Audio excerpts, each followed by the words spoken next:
Hello and welcome to another video here on TejanoKeyboard.com.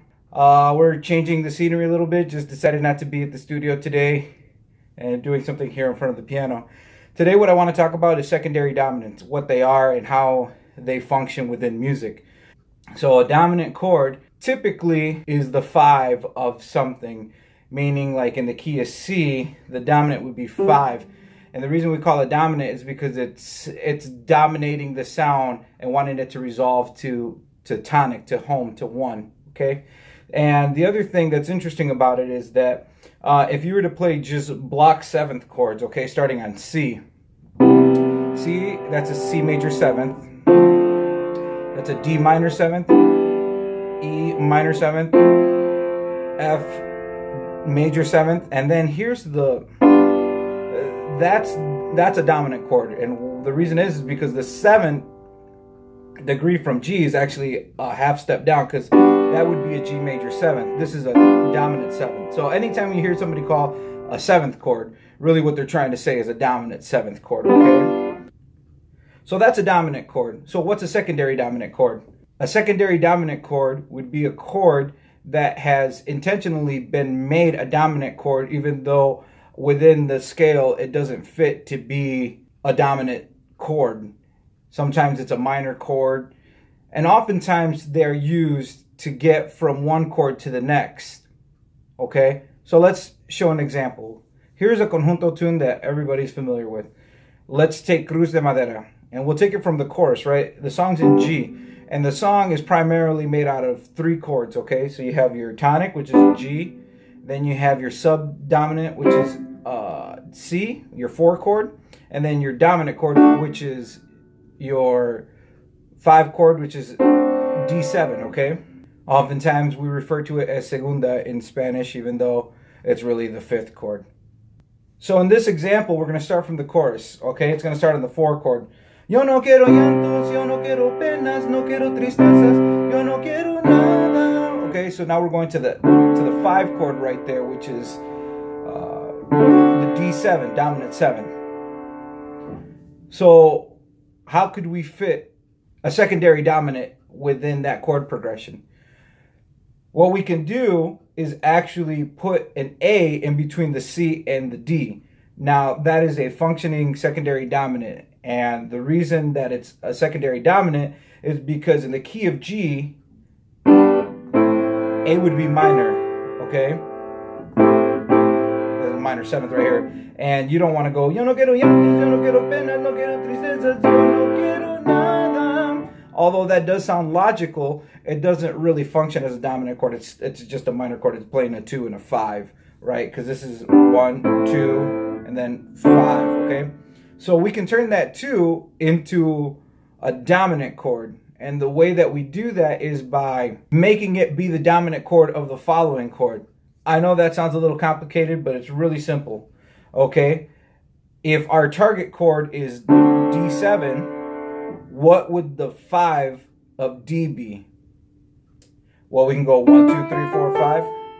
I'm sorry, in this case, right there, that's the 5, right? So we could play an A7, dominant 7th, A dominant 7th, to get to D. Okay, yo no quiero llantos, yo no quiero penas, no quiero tristezas, yo no quiero nada. See how that? Yo no quiero nada. See how that fits, leading you to the next chord? And I think that sounds a little bit more sophisticated. The same thing too, for example, the song's in the key of G, so that would be a major 7th right there. Now, if we wanted to get to the 4 chord, what is the 5 of the 4 chord? Well, in this case, first of all, the 4 chord is C, okay? Now, if we wanted to get to C from a 5 chord, we'd go, it'd be G. So we're already in the key of G, right? But here's the kicker, is that in order to get from G to C, G has to be dominant. So instead of playing a major 7th, we'd play dominant 7th, okay? But you would only use that leading right into the downbeat of C. So for example, the verse before it, it's D7, right?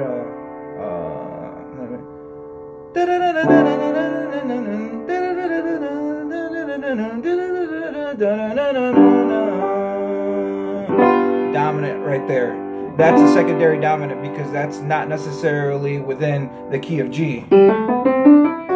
It's, which is actually now in the key of C. So it's kind of like you're not really changing keys, but you're making a passage into the key of C to make C sound like it has more mass to it, making C sound like tonic, like home, like the one chord, making C sound like the one chord, even though it's really the four chord related to the key of G. Lo único que quiero es que me canten canciones, que sea una gran fiesta, la muerte de un pobre. There's your dominant chord, which is your secondary dominant G to C. Yo no quiero llantos, yo no quiero penas, no quiero tristeza, yo no quiero nada. Okay, so you see, and then I did the A to the D dominant, A7 to D dominant, or sorry, A dominant to D dominant, okay? So that's just one example of how it can be used. There's other examples of secondary dominants within Tejano music. Like one of them would be in the song Calla by Grupo Más. Okay, so for example, the song goes, it goes, well, I'll just do the harmony and I'll sing the lead, okay? Just so you can see the harmony to it, but the lead would go. Okay, but we're gonna go. Oh, sorry.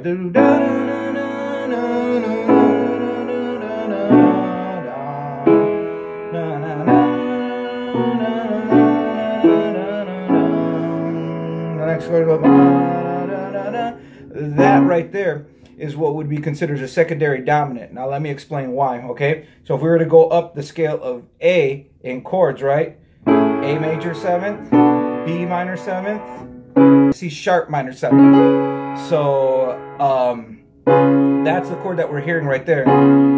Okay, so let me explain why that sounds like it fits. We're gonna go into a D major 7th.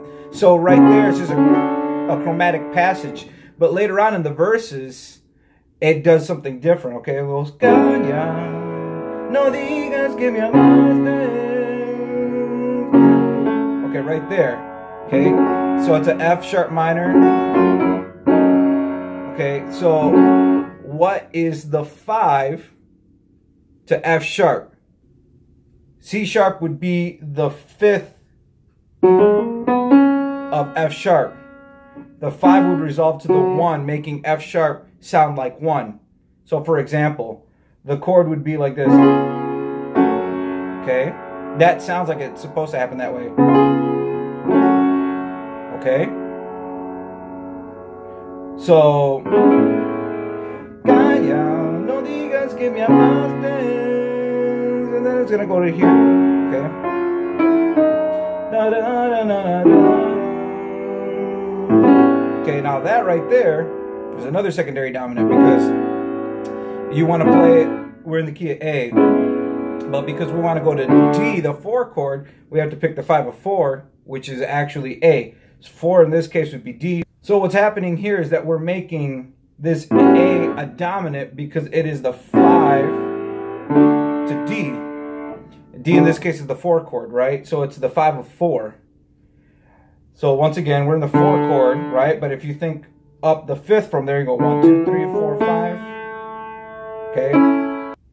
So what would happen is that you bring the 7th down a half step to make it dominant right there. So leading up to it, it would be and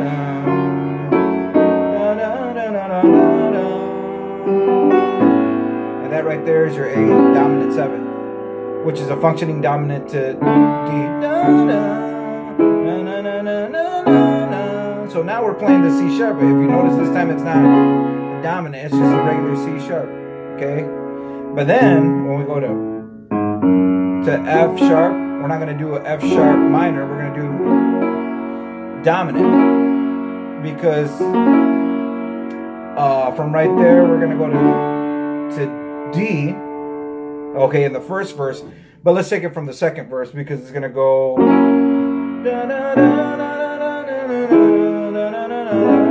no. So what happened there? So the F sharp becomes the 5 to B minor. You hear that? Now I'm making B minor feel like it's 1, like it's home base.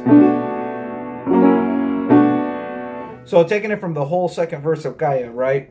It'll go Gaia, mejor no digas nada.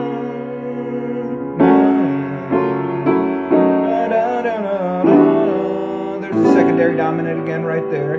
Then it'll go. That's dominant, but that's supposed to be dominant.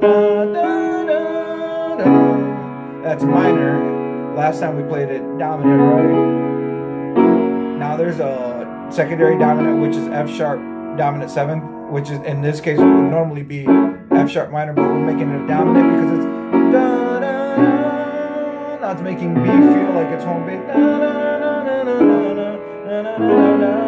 Now it does a 2 5 to 4. So there's a secondary dominant right there. The A is dominant. That's the regular dominant chord because it's E7 going up from A. Then it goes to C sharp minor. Okay, so right there, that's F sharp dominant 7th, which we already said in this case F sharp would normally be minor, but now it's dominant B minor.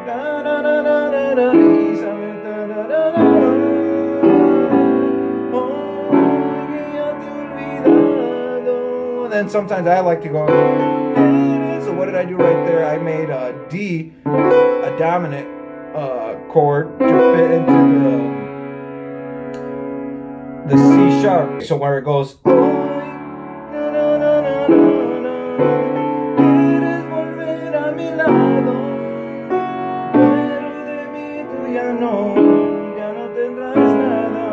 Okay, so you can see how secondary dominants work in a lot of different ways, but basically it's trying to get to the next chord, and the reason that you would make a dominant chord would be for it to feel like it's supposed to resolve somewhere else. There's plenty of examples throughout all of Tejano music. I hope you enjoyed the video in regards to secondary dominants, and if you guys have any other questions, be sure to send me a message or hit me up. Thank you for watching. Don't forget to like and subscribe. We'll see you next time.